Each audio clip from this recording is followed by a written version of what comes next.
Hey everyone. Okay, so today's assignment is going to be over commas. So I just want to do a little preview and practice with you just so you know what we're doing.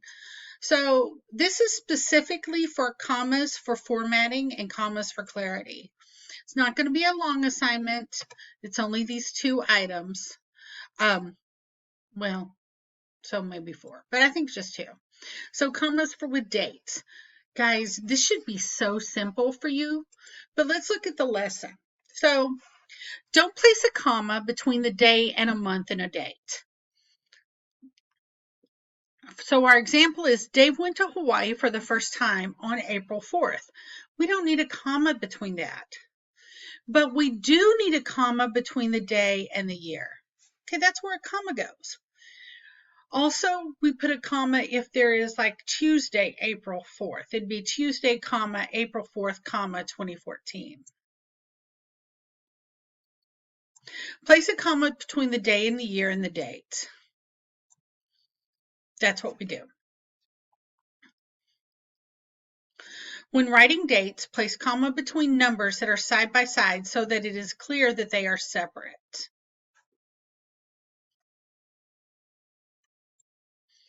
Honestly, when you're writing, you should always write out the month. You don't have to write the day. You like in letters, you don't have to write the year, but you always write out the month. Do not use the number symbol for the month. So you would never use 1 for January. You would write January. So let's look at a practice. Okay, so tutorial on using punctuation. Now this is where I have issue with No Red Ink, but you know what? We're going to go with it because our lesson clearly wasn't about this, but we're going to continue. So after this tutorial, you'll know how to use our system to answer questions. Now, what is it? Let's look up semicolon because our lesson wasn't about that. So let's look up semicolon.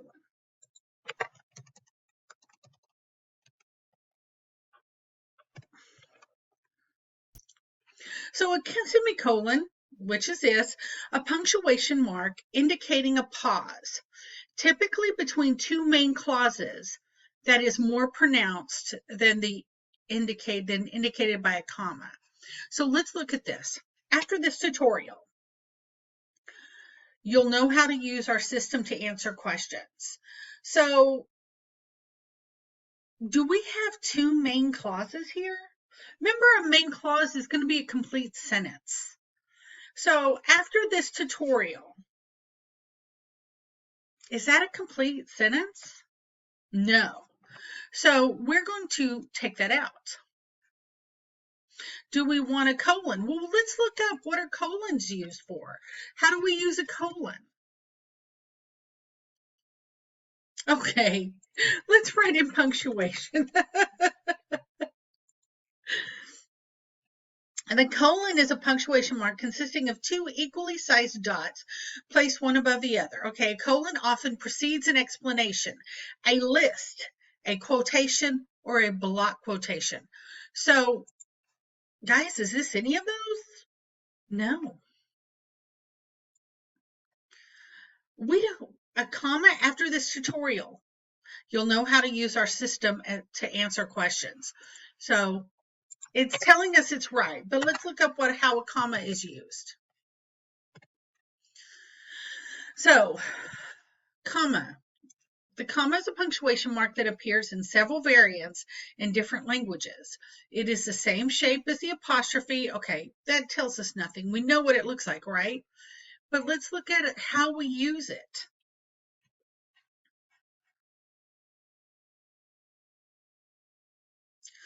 So we know what it looks like. You know what a comma looks like. It's a punctuation mark. So commas with subjects and verbs. My friend Cleo is a wonderful singer. Okay, why do we need a comma there? My friend Cleo is a wonderful singer. You don't need one. My friend Cleo is a wonderful singer. That's correct. There's no use. The things that cause me joy may also cause me pain. You don't need a comma there. Now here's where we need comma. Navigating through snow, comma, sleet, comma, wind, comma, and darkness, comma, is a miserable way to travel. Do we really need it here? Is that necessary? We do need it when we list navigating through snow, comma, sleet, comma, wind, and darkness. Now I'm going to tell you there is such a thing called a I can't think what it's called. It's a special kind of comma. That's what this is. When you put it before an and. And it's not wrong if you don't use it. Many people believe the and is a comma. So use it, don't use it there. I'm not going to count you wrong. I really won't.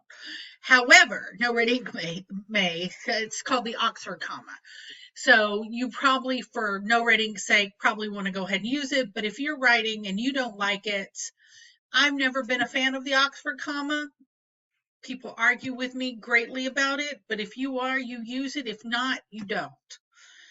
But look, we have navigating through snow, sleet, wind, and darkness. We have our list right here, correct?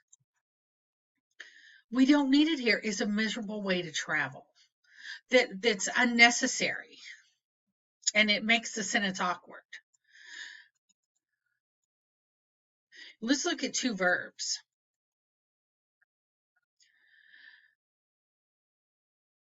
Don't use a comma in compound predicates unless there is a chance of misreading. Cleo spotted the man who entered the diner and waved. Is it necessary? Well, let's look at it. In the sentence above, you need the comma to make it clear that it was Cleo who waved, not the man. Okay. So Cleo, if we had not used it, Cleo spotted the man who entered the diner and waved. So it does, without that, we kind of think it sounds like the man waved. Cleo spotted the man who entered the diner, comma, and waved. So Cleo, it's letting us know Cleo waved, not the man. So things like that's important. And it's important on how you're laying out your sentence. What are you trying to say? I meant to buy tickets for Cleo's show, but ran out of time. I meant to buy tickets for Cleo's show, but ran out of time. You see, it's not necessary to have that comma. Comma splices. Now, comma splices is when you use a comma between two complete clauses, two independent clauses. They're complete clauses. They've got a noun and verb, and it's a complete sentence in each one. So when you want to join them, you need a conjunction or a semicolon, not a comma. The comma makes it a comma splice. So here's an example. We were out of milk. That is a complete sentence. I went to the store. That is a complete sentence. So you don't want to put a comma there because that is a comma splice. You would want to say something like, we were out of milk, so I went to the store. We were out of milk. We have that semicolon. I went to the store.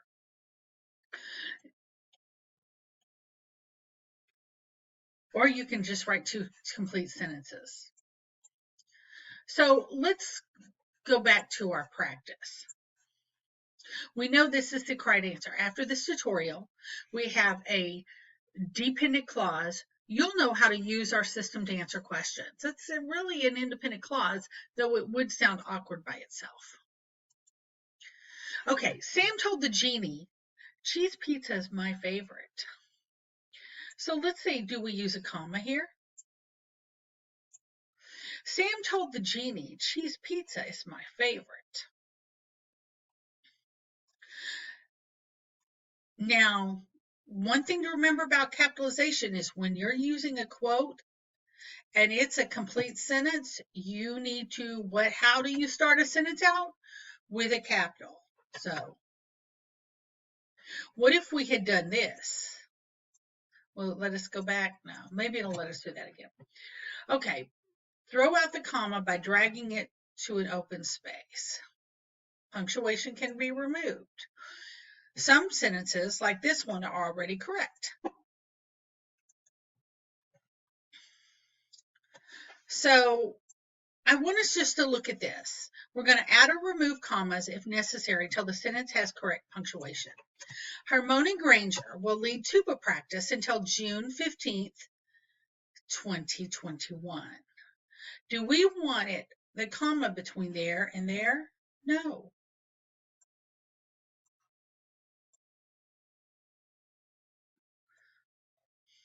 Do we need another one? Harmony Granger will lead tuba practice. No.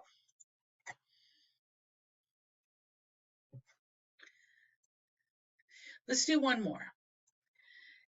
Ever since Moaning Myrtle ordered her paper airplane kit on February 1st, she has checked the mail every day.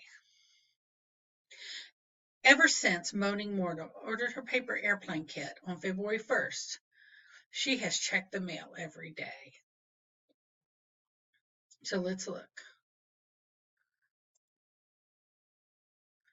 We've completed it.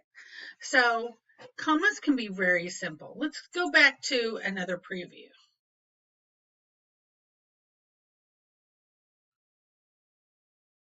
Well, guys, I'm sorry. I want to go to the preview for the other one.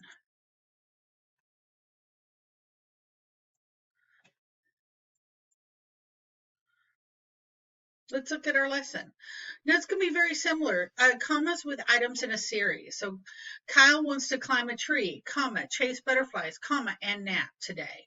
Remember, you want to use the Oxford comma, which is this right here with no red ink.